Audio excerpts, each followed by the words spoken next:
Hello, welcome to Worthy Wednesday. It's 7:38 at my house, so it's 9:30 on the East Coast. It's 6:30 on the West Coast because Arizona does not change times, and I am very happy about that. But welcome to Worthy Wednesday, you guys. Also, welcome to November.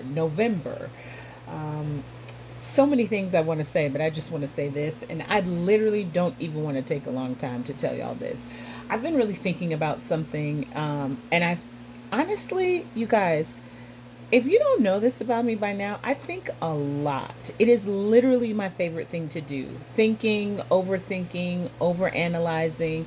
I feel like I live to think. And sometimes it works in my favor, but most of the time it does not. Because overthinking can cause you to worry about things that have not even happened and are not even on your radar, the radar of life to happen. And sometimes overthinking can cause you to have fear. It can cause you to feel paralyzed. It can cause you to hesitate before you act. However, it has been one of my most favorite things to do, especially as I have been growing up as an adult. I love to think because I really want to know, are decisions that I'm making, do they make sense? Is it the right time? Should I be doing it? Honestly, like, what you have to do is ask the Lord first. I'm gonna just tell you the secret sauce. Just ask the Lord before you do stuff. Like, that's all you got to do is just ask Him. And I don't do that all the time. Even with all the things I know about God and how I have learned to know Him, sometimes I don't ask the Lord. I'm just like, anyway, God, I'll figure it out. And I will proceed to think about something and look at it from 50 or 60,000 different perspectives before I actually decide to do something. Now, I'm not really sure where I picked that up. And I think when you work in certain fields, like I did retail management for a very long time, and in that field, you have to quickly make decisions, which I could do. When I became a teacher, you have to sometimes quickly make decisions, but most of the time, you have a little bit more time to execute the curriculum or classroom management or whatever, but you still have to be quick on your feet. And I could make decisions. If it had anything to do with Gianna, y'all, I would not hesitate to make a decision because I certainly wanted the best for her then and now, even though that she's trying to be all grown up.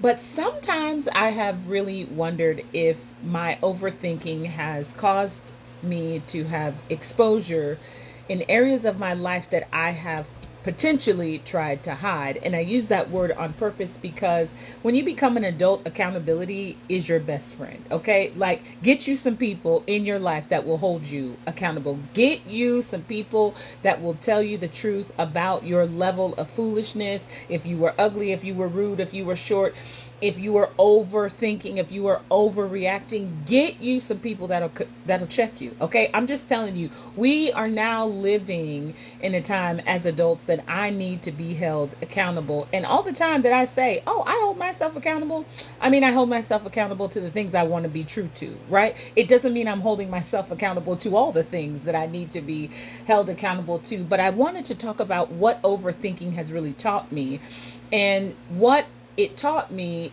is exposure. And I wanted to talk about miracle exposure because when you see or experience a miracle in your life every day, it exposes an area of your life that you have failed to pay attention to. It also exposes an area in your life that you have failed to be thankful in.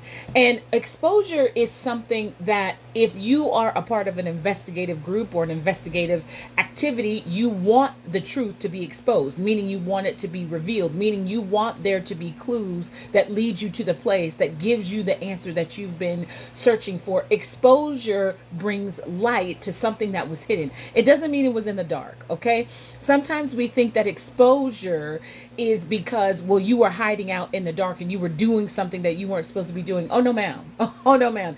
Exposure just illuminates what you're doing. Okay, I'll give you an example. Like when you were young and you would put your hand in the cookie jar, and if the cookie had frosting, or if it had, stuff all over it, and it would be all over your face, what revealed that you had really been in the cookie jar? Your mom seeing you? No, because she didn't see you. She didn't see you go in the cookie jar. But because of the type of cookies inside of the cookie jar, the evidence was all over your mouth, and it exposed to your mom that you had been somewhere that you weren't supposed to be. Y'all, this is so good. I'm going to slap myself. Do you recognize that true exposure illuminates that you have been somewhere that you were not supposed to be? Now listen, y'all, I'm gonna tell you, that could be a job, that could be a relationship, that could be a church, that could be a friend group. The purpose of miracles expose you to things that you need to start paying attention to in real life. I am learning that if I experience a miracle from the Lord, if he provides in an area where I didn't see him providing, it causes me to pay attention to an area where I zero trusted, I zero believed, I zero gave him even the benefit of the doubt to do exactly who he said and be who he said that he is. Exposure causes you to be seen. If I am exposed, I am now visible to the things and to the people and to the situations, the circumstances that I have needed to be made aware of for quite some time. I find this so interesting in my life, especially at this moment. I am thinking about all the things that I have been exposed to or that miracles have exposed in my life, and how many times I decided that I would overthink that particular exposure and decide that that really wasn't a problem in my life, or that really wasn't an area that I needed to pay attention to. Y'all, if you thought about your life for 5 minutes, you too would recognize that when miracles occur. Now remember, you guys, we're not talking about you get a brand new house, you get a brand new car. I mean, only if you get it free is it a miracle, because if you have to pay, it ain't no miracle. Okay, just free.com for that. But I'm talking about miracles that cause you to pay attention to the choices that you're making, to the speech that you are expressing every single day, to the belief system that you have in your mind, to the actual identity that you ascribe to in your heart. Miracles expose where I really am. It's almost like, you know, when you're hiding, back in the day, you would hide under the covers, and it's crazy because you can see your outline underneath the covers, but you are not fully visible because the cover is hiding you. So what happens? We pull the cover back to expose. Oh, look, there you are. But the thing is, you were there the whole time. But exposure reveals that you were there. Right? And sometimes exposure causes you to stop looking at the thing that you can see underneath the bed and really look at it and begin to deal with it. Y'all, I'm just going to tell you this story. Listen, I have to get off here because I want to slap myself saying this. I am going to tell you a story that I learned again. Okay? There's a story in the Bible. You can go read it. It's in Joshua chapter 6, chapter 7. It is the story of Achan. And it is at the battle of Ai. Also, I thought to myself, how funny the Lord mentioned Ai first. Okay, anyway, not really, but you know what I'm saying. Anyway, Ai was where the battle was. Anyway, so the children of Israel had just marched around the Jericho wall. If you know that story, and the walls came tumbling down, because I think we probably have 40,000 songs, even non-believers know about the walls of Jericho. Anyway, after that, there was a spoil. Obviously, they were told not to take any of that. But there was this one guy, his name was Achan. Okay, and he decided that he wanted to take some of the spoil from the victory, because he was like, well, the Lord gave us the victory, so I want this stuff. This is a caveat. Okay, if you receive instructions for something, please just do the instructions. Don't try to overthink or analyze or even believe that you have, and you know that you don't. Okay, sorry, my internet died. Sorry. Anyway, so what you have to understand is that if you follow instructions, I don't know how many times we tell people this, we tell children this, we tell adults this, just follow instructions. Do exactly what it says. You're going to get exactly what you're supposed to do. When you bake a cake, follow instructions. When you drive, follow the rules of the law, right? Okay, anyway, so Achan decided that he was not going to do that. He decided that he was going to do whatever he wanted to do. And what happens with exposure, right, is that you recognize that your level of accountability is false, okay? You also recognize that your belief of what truth is also false. Because we have a lot of people in the world that say, well, this is my truth. I just want to help everyone on the planet. There's only one truth, okay? Anyway, let's just move on from that. So Achan decided that he would steal something, right? Okay, he took it.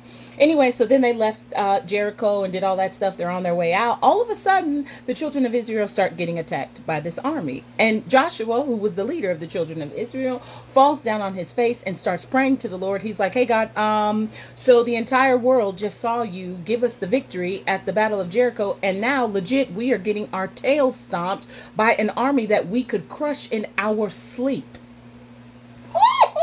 Also, exposure helps you recognize just how weak you really are. Exposure demands that you recognize that there is someone greater than you. There's someone smarter than you. There's someone that's lived longer than you. Like, you guys, don't we want that in our lives? Don't you want to be around people who are smarter, who've lived long, who have more experience? No. False humility, which is basically not hump humility at all, it causes you to think that what I'm doing is better than what 50,000 people before me have done. Anyway, so Joshua was on his face before the Lord, and the Lord literally tells him, hey bro, get up. You don't even need to pray to me right now. What you need to do is identify that there is sin in the camp, and until you get rid of that sin, I'm going to let this army, who should not be whooping your tail, continue to whoop your tail. Okay, so Joshua gets up. He doesn't know what to do, so he just goes to the elders. He's like, hey bros, there's some sin in the camp. That's all the Lord said. We got to find it. How are we going to do that, Joshua? He was like, I don't know. So then he starts calling the tribes one by one. There's 12 of them. Imagine this. Imagine, because someone decided that they did not want to be exposed for being greedy. Oh my God. You do not want to be exposed for being a liar. You do not want to be exposed for being manipulative. You do not want to be exposed for claiming to be depressed or claiming to be this, when in actuality, you just don't want to be accountable. Just imagine that. Okay, I digress. Anyway, so he starts going tribe by tribe. Okay, anyway, he gets to this one tribe. The Lord says, this is the tribe. He's like, great. Then he goes to the first family that's standing out there. Lord, don't say nothing. He's like, not you. Keeps going till he gets to Achan. And when he gets to Achan, the Lord said, this is them. So Joshua being a leader, because when you lead, you expose. Okay, I'm gonna tell you right now, if you have ever led something in your life, for real, not fakes, because we have a lot of people saying they're leaders, but they're lying. Real leaders understand that, first of all, leadership is service, and then secondly, leadership requires accountability. If I'm going to lead you, I first, as the leader, have to be accountable. So if I lie, I cannot expect the people I lead not to lie. Okay, I digress. Anyway, so he's like, hey Achan, what up, homie? He's like, listen, basically this is what he tells them. The Bible's such a good book, you should read it. Joshua says to Achan, what have you done? What have you done that now the Lord is allowing this army to destroy us? Can you imagine? Over 40 million people, okay? Over 40 million people crossed over to the promised land. The Lord is still doing miraculous things.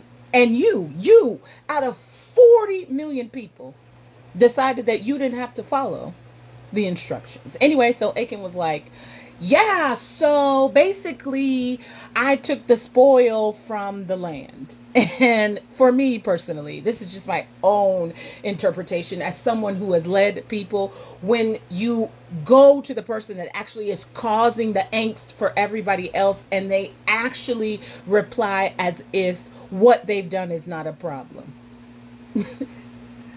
So basically, everyone has been exposed. That means now everyone is vulnerable. I have to clap right there. Everyone became vulnerable because the person who decided that they would not follow instructions has now made everybody visible to the enemy.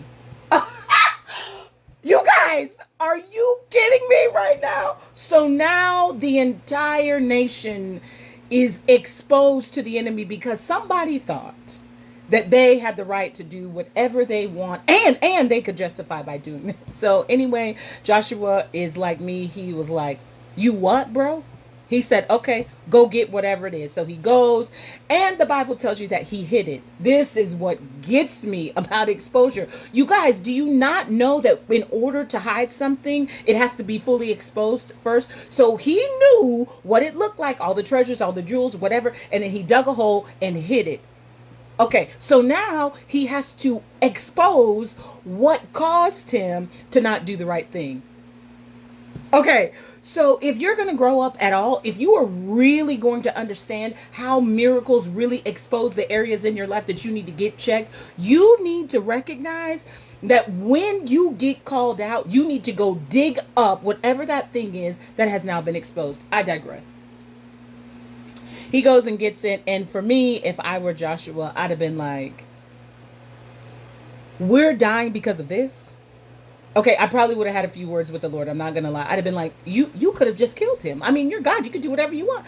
Anyway, so then Joshua was like, okay, bet. He said, is this all of it? He was like, absolutely. Because people, when they get exposed, they feel like we're going to give grace. We're going to give mercy. We're just going to look over it. I'm here to tell you, exposure produces accountability. And sometimes that accountability is judgment. Sometimes that accountability is you get fired. Sometimes that accountability is that you get excommunicated from that group or from that situation because your desire to be a rebel and not follow instructions has changed the game, not for everyone else, but just for you. So anyway, Joshua said, well, Achan, since you have brought this upon us, see what happens when you get exposed, everyone that's connected to you is affected. And he said to him, since you've done this to us, we have to take care of it. So what happened to Achan? Well, if you don't read the Bible, I'm just going to tell you right now. Achan and everybody that was connected to him, every part of his family, first cousin, second cousin, third cousin, fourth cousin, fifth cousin, in-laws, ex-laws, all those things, all of those people were stoned to death.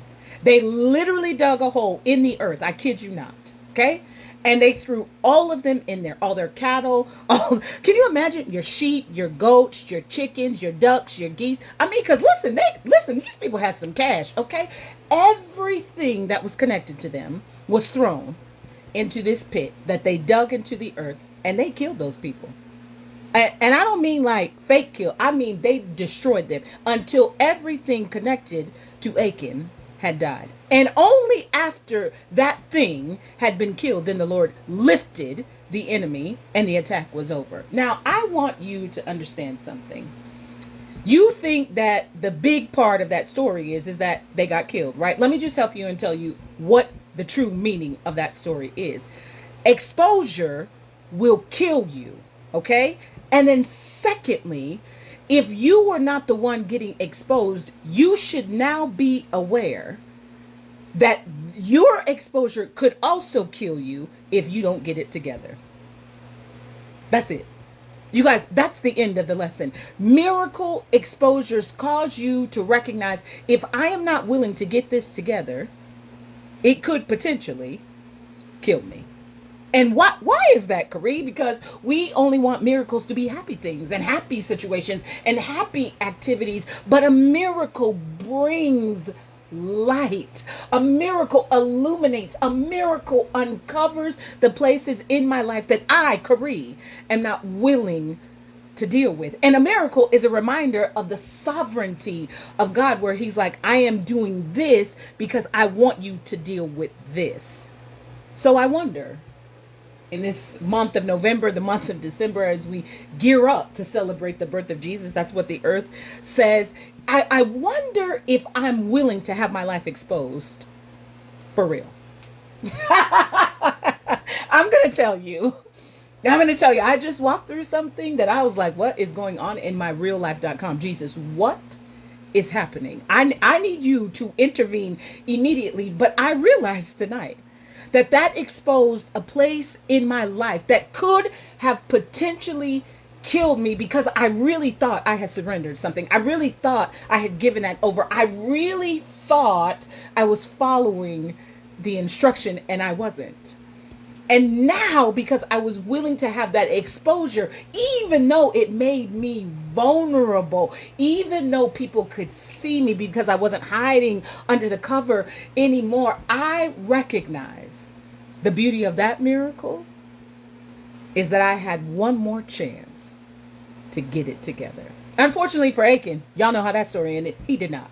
Okay? But because of mercy, because of grace, whether you understand it or not, a miracle that exposes something in your life gives you the ability to get it together. Y'all be accountable this week, huh? Be accountable. Don't allow exposure to kill you. Listen, tomorrow will be a brand new day and it'll be a miracle. And I wonder, while you're walking that day, what exactly will be exposed for you to change? Y'all, this was good. I'm about to watch it again. This was good. I love y'all. Have a great week.